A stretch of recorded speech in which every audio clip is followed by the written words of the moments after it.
It is 7:30 in the morning.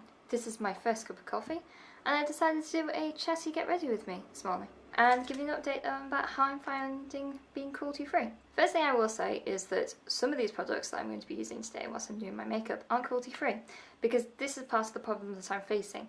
There are certain products, for example, like the MAC Pro Longwear Concealer, that I've used for a good few years, and I'm just desperately trying to find a replacement, and it is very difficult to find replacements. I do find that now that I am in London, I have a lot more options. So I'm in a very good position at the moment to try to find new products. I will be finding new products and testing them out in the next few weeks.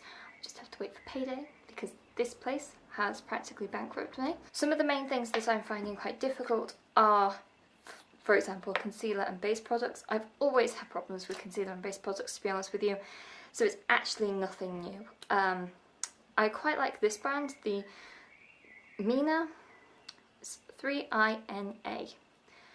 I've been in that shop about 4 times. There's a huge one in Covent Garden. I still, for the life of me, cannot figure out how on earth you say the last names. However, there are things like the Body Shop Shade Adjusting Drops, which I can use.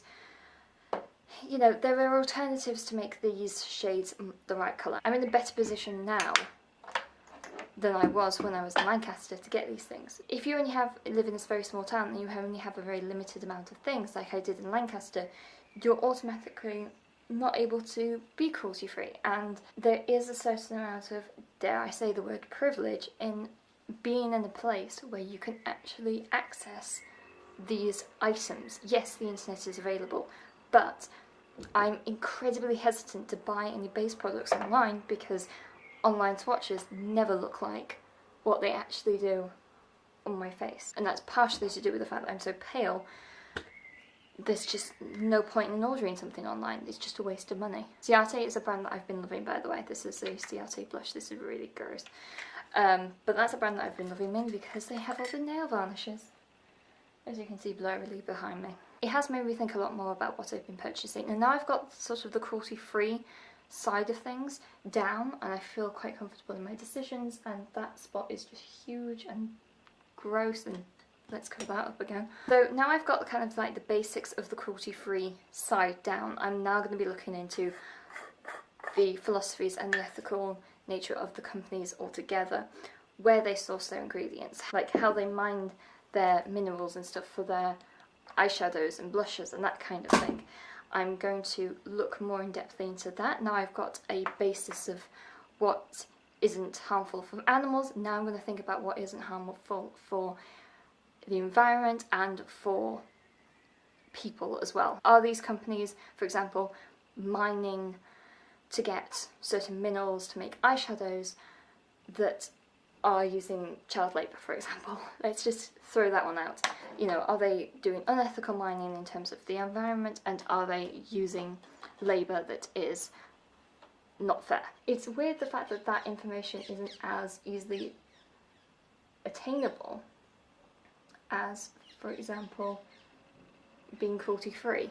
Like, that isn't the same thing. I'm still on the debate with sister companies and stuff. For example, you can see I'm using NYX at the moment. I'm having multiple issues with that, because in one way I'm thinking, okay, it's good because I'm telling the big brands. So for example, things like the Body Shop, which is owned by L'Oreal. Is it owned by L'Oreal or Estee Lauder? Can't remember.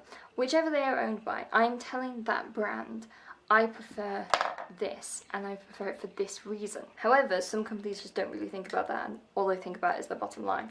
So you've got to keep that into account, that some people are just not going to really care about that sort of thing. But I think it's good to support the brands that are trying to do good. For example, in the Body Shop, at the moment there's a huge cruelty-free campaign going on. And admittedly, every time I walk past it, I'm just like, well, if you want to start helping people not to test on animals, then maybe you should be looking in your own company. I think there's a lot of information that's just missed because people don't want to advertise that they test on animals. People don't want to advertise that they use unethical practices. This is not something that's exclusively to the beauty industry. This is basically to every industry, every business. They don't want to show you the inner workings and the inner outs of what is going on. You've got to remember that these places are businesses first and foremost. They care about their bottom line. Yeah, the one company that I am very much loving is Barry M, just because they do have a good range of things. This is the first mascara that I've ever used of this. This is the feature length mascara, and it has a very fine brush. It kind of reminds me of the Maybelline, no, the Max Factor Full Lash Effects, which was my favourite mascara for a very long time. So I'm quite glad the fact that I now have an alternative. And that's sometimes the problem with this. Like, I'm looking at that concealer, for example the matte concealer, and thinking I want that but a cruelty-free version. And it's just difficult because you get used to products and how they're used and how they look on your skin. And you want that but the ethical version, and it's just difficult. It is difficult. I don't think there is any shame in me saying that this is difficult. Hair is also the main issue that I have found. Makeup I'm getting a lot better with. Skincare and body care, for example moisturisers, things like body wash, body butters, body scrubs, that kind of thing. I get most of that from Superdrug, which Superdrug own brand is not only cruelty-free but Leaping Bunny certified. But whenever I go to Superdrug, whatever I'm buying is way cheaper than the branded stuff because it's own brand, and I feel like that has kind of balanced it out and saved me some money, because I'm, for example, not spending £6 on the moisturiser, I'm only spending £2 on the moisturiser, so that kind of balances things out when I'm having to pay premiums for base products, for example, because I have a feeling I'm just literally just going to have to go to places like Charlotte Tilbury or Illamasqua to get these products, and it's just expensive, and I think there's no shame in realising that these things are expensive. So yeah, hair is my main issue. I could go to places like Lush and get those kind of products, but again, it's so expensive. And again, this is the privilege that I was talking about earlier. There's a privilege in terms of you have to have a certain amount of money and you have to have access. And if you don't have these two things, it is increasingly difficult. I now have access, I don't necessarily have all the money, but I have the ability to look and research a lot better.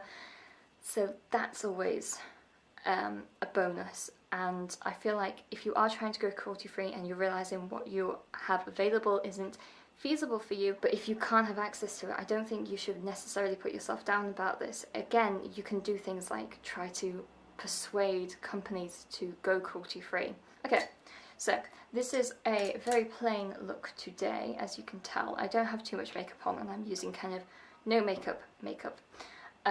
So that's what I'm doing, mainly covering up my acne, which I will talk about in my next video because I have been using a new type of acne cream and it has been working wonders, so I will show you that. I also have another road test of some pale and cruelty-free stuff. That is not the foundation that I will be reviewing, but it's from the same brand, so stay tuned for that. Videos will be more regular, sort of. Now I have a tripod and lights and stuff, considering my mum came through with my stuff, and now I have all my stuff with me, which is nice. Okay, so that is it for me today, and I shall talk to you guys later. Bye!